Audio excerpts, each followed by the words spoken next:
Welcome, gamers! Today we're diving into a PlayStation 1 classic that has made a return to the modern era, Tomba Special Edition. If you grew up in the 90s, this name will bring back nostalgic memories. But the question is it worth playing again in 2024? Let's find out. This is GG District.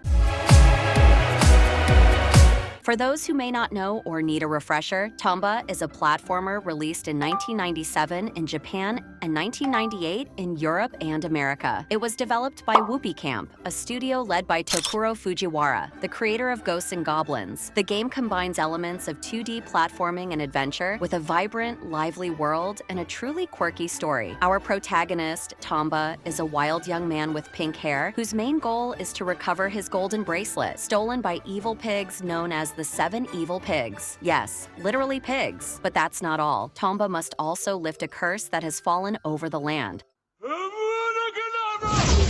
all while completing missions, collecting items, and facing all kinds of strange creatures. The gameplay of Tomba is what truly makes it special. Unlike many games of the time, Tomba offers a semi-open world where you can explore freely, interact with characters, solve puzzles, and complete side quests. This approach, combined with its charming art style and sense of humor, made it stand out in its time. The game has level designs that, while linear in essence, offer a great variety of challenges and secrets to discover. The mix of platforming, action, and problem-solving gives Tomba an unexpected depth for a PS1 era game. But before we get to the crucial question of whether this port is worth it or not, let's dive into some fun facts you might not know about Tomba and its development.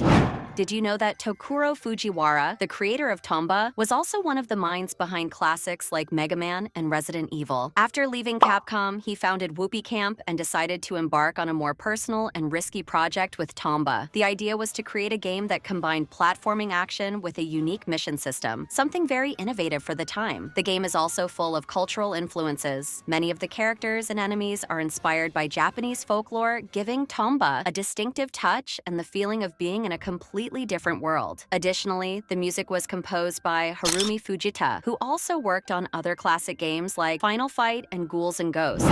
Another interesting fact is that Tomba never achieved great commercial success, but despite this, it has maintained a very loyal fan base over the years. A sequel was even released in 1999. Although it also went unnoticed by many. Today, the game is considered a cult classic, and its rarity makes original PS1 copies quite valuable in the collector's market. And now, let's talk about the modern version. Recently, Tomba has been re-released for PC and current consoles, but here comes the catch. It's a direct port of the original version. There are no graphical enhancements, no gameplay changes, and no new content. The only improvement is the music. Essentially, it is exactly the same game we could play on the PlayStation 1, only now available on modern platforms. For some, this is perfect. It's a time capsule that brings back those childhood memories. But for others, it might be a disappointment, especially if they were expecting some kind of improvement or additional content, which would have been a great addition to such an old title. So, is it worth it? Well, it depends. If you're a retro gaming fan and love the idea of reliving this gem exactly as you remember it, go for it. Tomba is still a unique game with plenty of charm, but if you were expecting something more like graphical enhancements, modernized controls, or additional content, you might want to think twice before buying it. It's a pure retro experience, with all its virtues and limitations intact. This is where many of us are left with a bittersweet feeling. The new generation of consoles and PCs has incredible potential, and it's a shame that this opportunity wasn't taken to give Tomba the treatment it deserves. Imagine this vibrant world with cutting-edge graphics, polished controls, and perhaps even some additional content to expand the story. It could have been a true love letter to fans and a way to attract a new audience. We've seen how other classic games have been remastered or reimagined with great success, like Crash Bandicoot or Spyro. These titles not only updated the graphics, but also improved the gameplay to meet modern standards without losing the essence that made them special in the first place. Instead, with Tomba, we're left with a simple port that, while functional, doesn't reach its full potential. In conclusion, Tomba remains a piece of video game history that deserves to be played, whether for the first time or as a nostalgic revisit. However, we can't help but feel that a golden opportunity was missed to make this re-release something truly special.